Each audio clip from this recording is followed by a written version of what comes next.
दोस्तों अगर आप भी MS धोनी और अभिषेक शर्मा को बेहतरीन खिलाड़ी मानते हैं तो वीडियो को लाइक जरूर कीजिएगा। दोस्तों मैन ऑफ द मैच बने अभिषेक शर्मा ने न सिर्फ मैच के बाद धोनी के पैर छुए, उनसे सलाह ली, बल्कि अपना अवार्ड भी उनके नाम ही कर गए।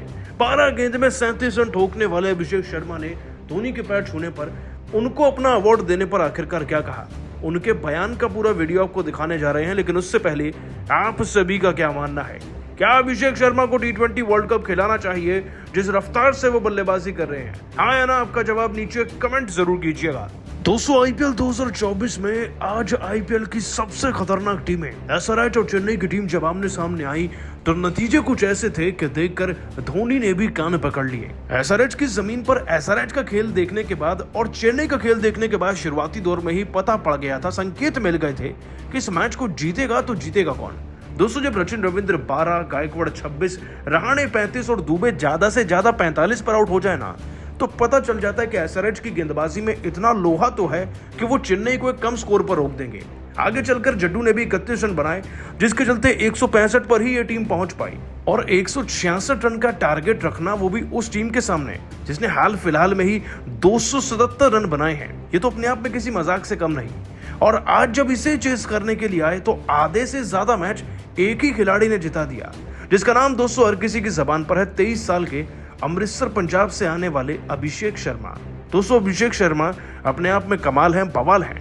12 गेंदों में 308 का स्ट्राइक रेट मेंटेन करना एक अनुभवी खिलाड़ी की कला कहा जाता था, लेकिन इनके बाद अब नहीं कहा जाएगा। 12 गेंदों में इन्होंने 4 छक्के 3 चौके जड़कर 37 रन बनाए।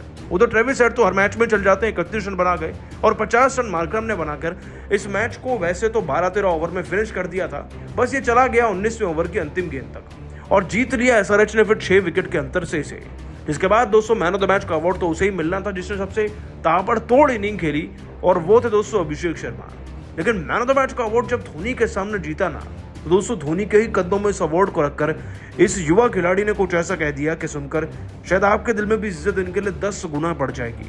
आखिरकार ये क्या बोले, चलिए आपको बताते हैं। दोस्तों अभिषेक शर्मा ने अपना मैन ऑफ द मैच का अवार्ड धोनी को देकर उनके पैर छूने पर अपने बयान में कहा, आज मेरी जिंदगी का वो दिन था जो मुझे बता रहा है कि क्रिकेट मैंने जिस रीजन के लिए खेलना शुरू किया था वो साकार हो चुका है। वो केवल अपनी टीम को जिताना नहीं बल्कि माही भाई के साथ मैदान में खेलना था।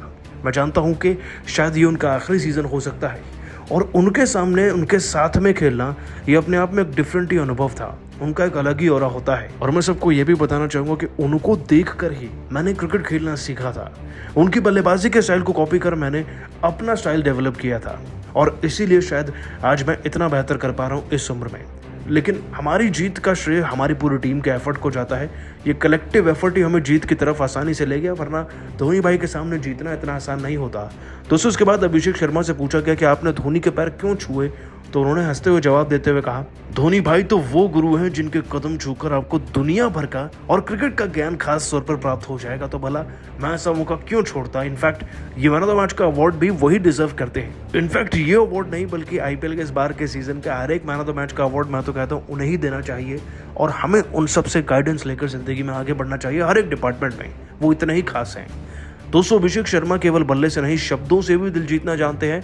वैसे आप सभी इस खिलाड़ी की बैटिंग को 10 में से कितने नंबर देंगे, नीचे कमेंट कर बताइएगा। दोस्तों SRH की टीम से उन्हीं के घर में पूरी तरीके से हारने के बाद ना धोनी को भी अपनी टीम पर विश्वास नहीं हुआ, जिसके बाद तो धोनी का गुस्सा इतना प्रचंड हुआ कि उन्होंने हार के 5 बड़े कारण बताते हुए उन खिलाड़ियों का नाम भी बता दिया जिसके चलते चाहकर भी उनकी टीम SRH से इतना आसान मुकाबला भी नहीं जीत पाई।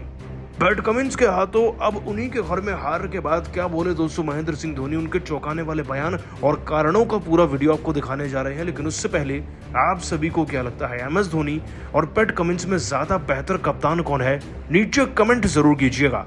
दोस्तों IPL के सीजन के सबसे खतरनाक कप्तान पैट कमिंस का सामना जब धोनी से हुआ तो नतीजा कुछ ऐसा निकला कि देखने वालों को आंखों पर विश्वास नहीं हो पाया। आपको बता दें कि दोस्तों चेन्नई सुपर किंग्स की टीम जो अब तक लगभग हर टीम को हरा चुकी थी, जो बहुत ताकतवर भी लग रही थी, ऐसा लग रहा था कि वो सनराइजर्स हैदराबाद की टीम को धोबी पछाड़ कर रख देंगे उनके घर में, लेकिन हो उल्टा गया। चेन्नई की टीम दोस्तों पहले बल्लेबाजी कर रही थी, लेकिन इनके सबसे पहले ओपनर बैट्समैन रचिन रविंद्र 12 पर भुवनेश्वर की गेंद पर आउट हो गए। कप्तान गायकवाड़ ने भले ही 26 रन लगा दिए, लेकिन रहाणे 30 में 35 रन लगाकर गए और शिवम दुबे के 24 में 45 रन इस टीम की इज्जत बचा रहे थे बस। बाकी दोस्तों जडेजा ने 31 रन की नाबाद पारी खेली और धोनी ने 1 रन बनाया, यानी कि टोटल कुछ ज्यादा खास निकल कर आना नहीं था, क्योंकि एक खिलाड़ी का भी 50 नहीं था। 165 रन बने और 166 रन उस टीम को चेस करने थे दोस्तों जिसने 277 रन बनाए हैं अपने ही घर में। तो भला ये मुश्किल तो था नहीं।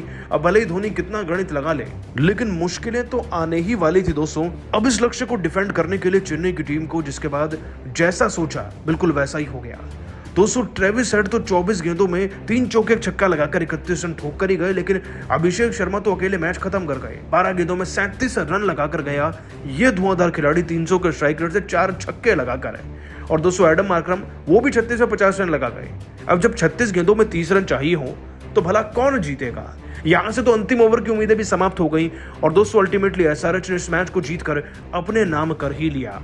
दोस्तों ये चेन्नई की टीम के लिए करारा तमाचा था जो धोनी के सामने पूरी टीम को पड़ा, और अब ये उनकी दूसरी हार भी दर्ज हो चुकी है। तो आप यहीं से अंदाजा लगा लीजिए कि धोनी कितने ज्यादा गुस्सा थे। और दोस्तों गुस्सैल महेंद्र सिंह धोनी ने अपनी टीम के हार के वो 5 कारण बता ही दिए जिसके चलते वो चाहकर भी नहीं जीत पाए। आपको बता दोस्तों कि धोनी ने अपने बयान में हार के कारण बताते हुए कहा, एसआरएच की टीम को हराना कोई बड़ी बात नहीं थी, लेकिन जब हमारे खिलाड़ी ही जीतना ना चाहे तो हार तो होगी ही ना। ऊपर से मेरे नजरिए में कुछ कारण हैं जिसके चलते हम चाहकर भी जीत नहीं पाए, जिनमें सबसे पहला कारण हमारी टीम का टॉप ऑर्डर है। हमारी टीम का टॉप ऑर्डर नहीं बल्कि हर टीम के टॉप ऑर्डर की जिम्मेदारी होती है वो कम से कम 50 से 60 रन तो छोड़कर आए, लेकिन जब 12 और 26 रन मिलेंगे तो मिडिल ऑर्डर पर ज्यादा भार आएगा। ज्यादा प्रेशर के चलते मिडिल ऑर्डर भी कोलैप्स कर गया, और हार का दूसरा कारण हमारे मिडिल ऑर्डर और साथ ही बल्लेबाजी क्रम के बाकी खिलाड़ियों में छुपा है। देखा जाए तो सबने 30, 24 और 23 गेंदें खेली हैं। इतनी गेंदों में दूसरी टीम के खिलाड़ी 12 गेंदों में 37 रन लगा गए इसी पिच पर, तो भला हम क्यों नहीं लगा सके? गेंदें खेलकर रन ना बनाना एक एक्सक्यूज से कम नहीं मेरे लिए। और हार का तीसरा बड़ा कारण हमारी गेंदबाजी में छुपा है। ये घटिया गेंदबाजी रही आज की, जिसके चलते हम अर्ली विकेट्स ले ही नहीं पाए। किसी भी टीम को अगर ध्वस्त करना है, उनको पछाड़ना है, तो पावर प्ले में विकेट्स मिलने बहुत जरूरी है। लेकिन हमें विकेट्स मिले, लेकिन तब तक बहुत रन बन चुके थे, और इतने रन लुटाने के बाद विकेट्स लेने का कोई मतलब बनता नहीं। और हार का चौथा बड़ा कारण टीम का ना जीतना। जी हाँ, टीम का ना जीतने से मतलब है कि टीम का कोई इंटेंट ही नहीं था। जैसे कि मानो वो हार मान चुके थे पहले ही, और किसी की तरफ से कोई जीत की आस मुझे नहीं दिख रही थी, क्योंकि सब में वो आग ही खत्म हो चुकी थी जो हमें इस मैच में विजयी बना भी सके। और हार का 5वां कारण कहीं ना कहीं मैं खुद ब खुद को भी मानता हूं, क्योंकि अगर मैं थोड़ा जल्दी आकर बल्लेबाजी करता तो स्कोर ज्यादा बड़ा बनता, जिससे कि हम प्रेशर बना सकते थे हैदराबाद की टीम पर। ये 5 कारण हैं, लेकिन इन 5 पर काम करके हम जल्दी कमबैक करेंगे और अपने फैंस के लिए मैच को जीतेंगे भी। दोस्तों वाकई में धोनी के हर एक कारण में दम तो है, लेकिन आप सभी को क्या लगता है, क्या धोनी की वजह से ही उनकी टीम हारी है?